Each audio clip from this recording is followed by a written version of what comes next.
Hi, Gemini. I'm going to do your reading now.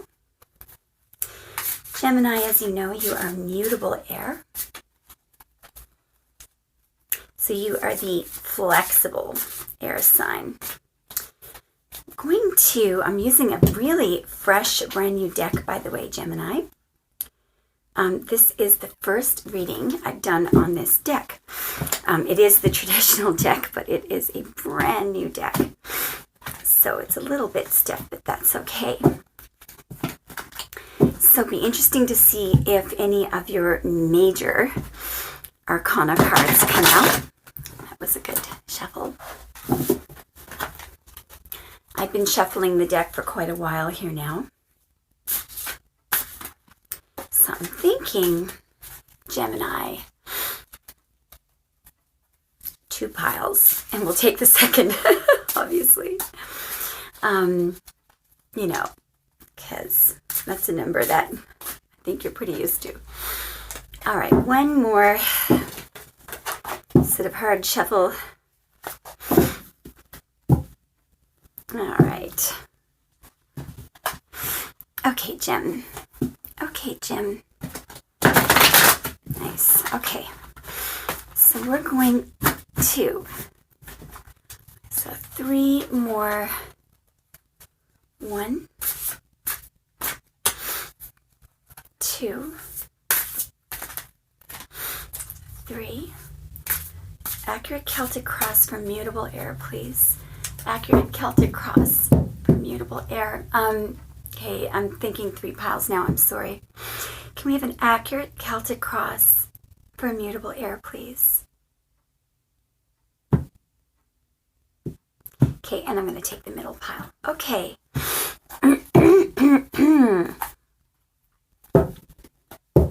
This is interesting. Bottom of the deck is your Pisces friend there, the King of Cups. Mutable water. Okay, so, yeah, okay, so we'll just leave him sitting there. All right, the issue? Challenge.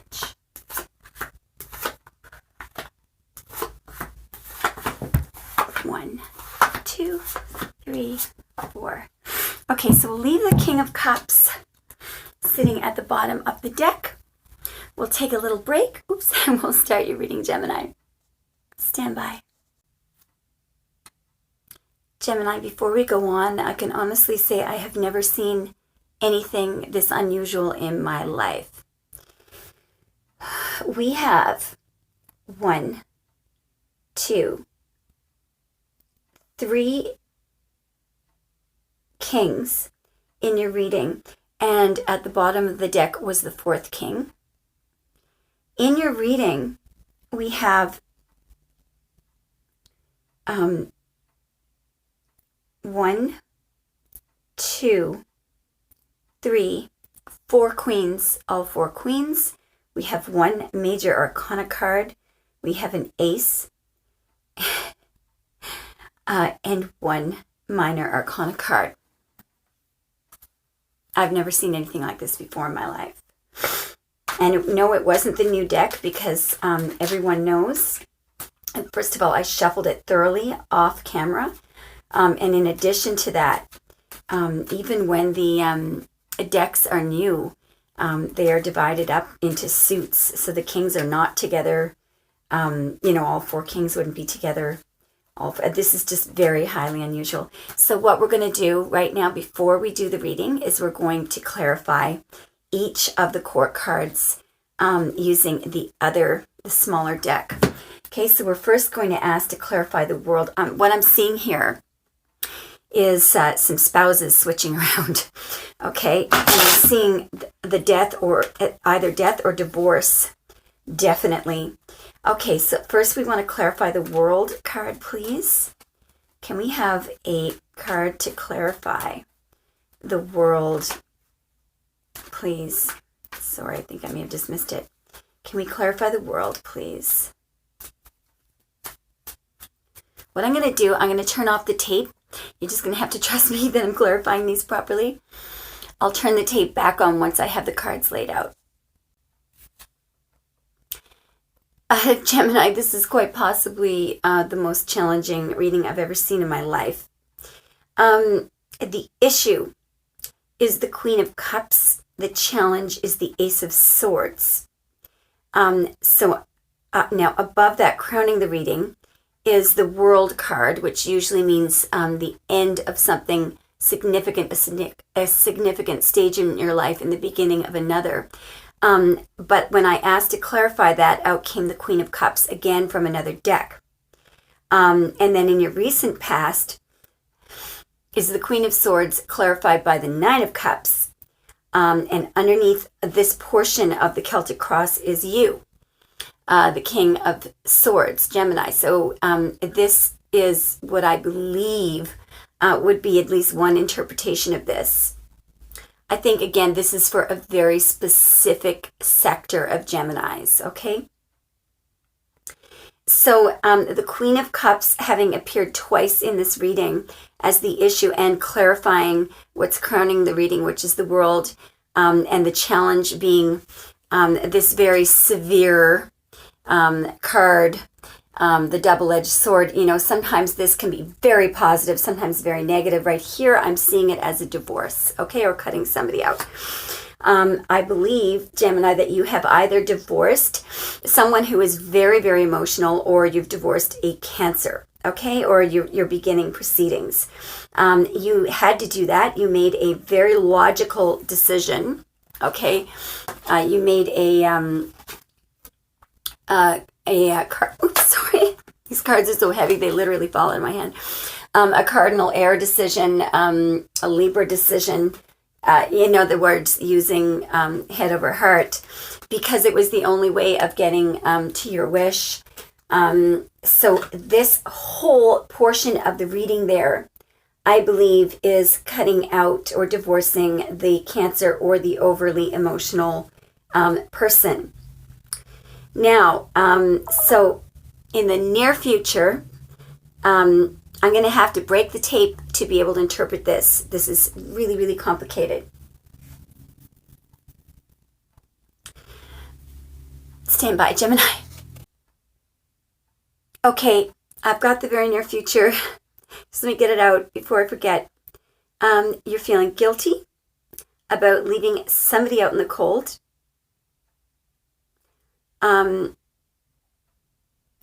I believe that you're trying to reunify, the person that you're leaving may have, you may have children with them, okay? That may be why you feel guilty. And also you're becoming better off financially, so you feel guilty about that too. This relates somehow to a fire sign, definitely. Either leaving the fire sign or feeling guilty because you're doing this to be with a fire sign. Yes, you're doing this to be with a fire sign. Possibly an Aries. Or Sagittarius, okay? I'm getting that far. Okay, I'm going to break the tape and then we're going to try to motor up through the last part of the reading. One more tidbit, you want to express how you feel to the person that you think is your right spiritual choice. Stand by, and we're going to motor up through the last part of the reading, hopefully. Got one more message. This, okay, there's been a third-party situation going on, okay? That's part of all this very complicated part of this story. Stand by, and we're going to do the last part of the reading. Okay, so for the energy that you're bringing in, we've got the Five of Swords and the Lovers, the Queen of Pentacles. So what I'm seeing here is that you're feeling like you feel like a cheat unless you go with the true, authentic, the person that you think is genuinely spiritually right for you. And you feel like if you don't do this, you're going to be cheating your right spiritual choice. You want to bring an end to not being able to give enough time to somebody that is deserving of your time and energy. Okay, we've gotten this far. We have 2 last steps to do. We have your hopes and fears and the outcome. Okay, I hope I'm right about some of this. If this is not completely resonating with you, this is for somebody else, another Gemini. Sorry, this is so specific, but it just came out this way. Okay, so in the position of hopes and fears, we have the 2 of Swords. So that would be you being slightly guarded and afraid of making the wrong decision. You're afraid of bringing down one of those swords. We have the King of Wands and the Ace of Swords. The Ace of Swords is sort of the opposite of the 2 of Swords, because the Ace of Swords is total clarity, and conviction and making that decision. The 2 of Swords is the opposite, being unable to make the decision. So I think what's happened, though, the 2 of Swords is when you make this decision. Well, it's a stage card, so this person is worrying way too much. But generally, this person they've blindfolded themselves and they've turned their back to emotion because they want to make a decision based on their intuition, and they're hoping that so I think in the hopes and fears, you have made a decision based on your intuition. There's the decision. You're hoping that it's right, okay? And there's what you were looking for. That's why I said I believe that if that your goal is a fire sign. I think it's either a Sagittarius or an Aries, okay? And you want to be able to take action. It could be that you want them to take action as well. The last little segment will be the outcome. Get ready for this. Okay, Gemini, this is the best that I can do. As the outcome, we had Queen of Wands. Okay, so then I tried clarifying with 2 or 3 decks. I got the Hierophant, Judgment, 10 of Swords, and 7 of Pentacles. Here's what I got for you. I believe that this fire sign, is your desire, and I think that you are going to you're going to get your fire sign in the end. It could be, though, that you want to bring an end to waiting for them, possibly to get a divorce, or you want to bring an end to the waiting for them, or because the Hierophant is there, you want to end waiting to marry them. This could be a reunification, okay, because the Judgment card is there as well. So this could be someone from your past. This Aries or this Queen of Wands person, this fire sign, could be someone from your past, because the 6 of Cups did come up. That's the best I can do. I hope this resonated with someone. It could be I could be picking up on one person's energy out there. And I have to apologize to the Gemini Collective if I did, because this is a very unusual reading. So at the bottom of one of the decks, we had the King of Cups clarified twice by the Ace of Cups in 2 decks. So it could very well be that you really you've been keeping your emotions in, and you are waiting to be able to put them into words. Because as I've said before, the Ace of Cups, there are 26 droplets of water there. There are 26 letters in the alphabet. We've got the dove up there, the messenger of love. We've got the 5 streams of water, which represents the 5 senses. Somebody wants to hear you saying, I love you. That's what they want to hear. Very interesting, Gemini. Good luck with this. This is quite a load on your shoulders, but I'm sure you can handle it.